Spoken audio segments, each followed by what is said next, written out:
మోదీ ప్రధాని అయ్యాక ఓబీసీలకు ప్రాధాన్యత పెరిగిందన్నారు ఓబీసీ మోర్చా జాతీయ అధ్యక్షులు ఎంపీ లక్ష్మణ్. జనగణనతో కులగణన చేయడం ఒక చారిత్రాత్మక నిర్ణయమన్నారు. వక్రబుద్ధితో దాడులు చేస్తున్న పాకిస్తాన్కు ధీటుగా ఆపరేషన్ సింధూర్ పేరుతో ఇండియా ముందుకు వెళ్తుందన్నారు లక్ష్మణ్. కులగణనపై ప్రధాని మోదీ తీసుకున్న నిర్ణయం చారిత్రాత్మకమన్నారు ఎంపీ ఆర్ కృష్ణయ్య. హైదరాబాద్ సోమాజిగూడలో backward classes centre for empowerment ఆధ్వర్యంలో కులగణన, ఓబీసీల భవిష్యత్ నిర్మాణం, సామాజిక న్యాయం అనే అంశంపై జరిగిన రౌండ్ టేబుల్ సమావేశానికి ముఖ్య అతిథులుగా పాల్గొన్నారు లక్ష్మణ్, కృష్ణయ్య. కులగణన అనేటి అంశము దశాబ్దాలుగా చర్చనీయాంశంగా మారినప్పటికీ స్వాతంత్రం వచ్చిన తర్వాత కూడా ఇది కొనసాగింపాలి అనే ఆలోచన మన మేధావులు, మన యొక్క బీసీ సంఘాల నాయకులు కోరుకుంటున్నప్పటికీ ఆనాడు స్వాతంత్రం వచ్చిన తర్వాత మొదటి ప్రభుత్వం కాంగ్రెస్ ప్రభుత్వం, నెహ్రూ ప్రభుత్వం. బ్రిటిష్ కాలంలో కూడా వారు ఇంతకుముందు చెప్పిన 1871 నుంచి నిరంతరాయంగా ప్రతి 10 సంవత్సరాలకు ఈ జనగణనలో కులాన్ని పరిగణలోకి తీసుకొని కొనసాగిస్తున్నటువంటి సందర్భంలో 1931 వరకు కూడా సజావుగా జరిగింది.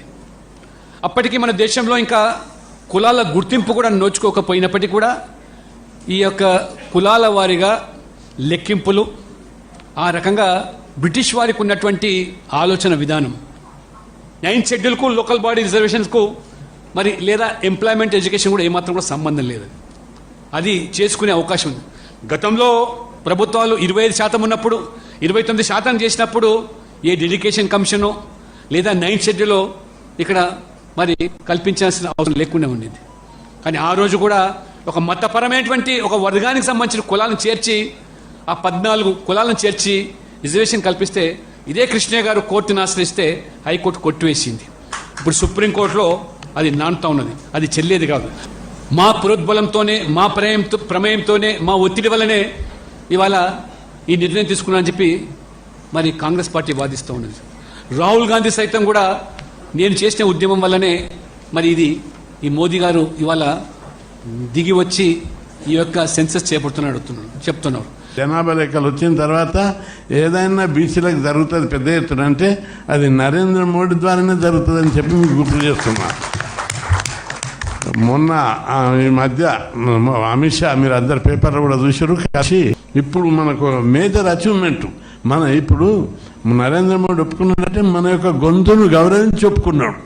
మన డిమాండ్ను, మన ఉద్యమాన్ని, మన ప్రచారాన్ని గౌరవించి ఆయన అనివార్యంగా ఒప్పుకున్నాడు. అదే ఆయన ఒప్పుకోవడం పెద్ద సాహసం, ధైర్యం, గట్స్ కావాలి. అందరు కూడా ప్రామిస్ చేశారు. మేము కుల సంఘాల మీటింగ్లలో ఇదే విస్తృతంగా ప్రచారం చేస్తాం. నరేంద్ర మోడీ గారు చేసిన గొప్పదా ఈ డిమాండ్ను ఒప్పుకున్నందుకు ఆయనకు పాలాభిషేకంతో పాటు వాడల ప్రతి గ్రామంలో కూడా కుల సంఘాల తరపున చేస్తామని అందరూ కూడా, అన్ని కుల సంఘాల వాళ్ళు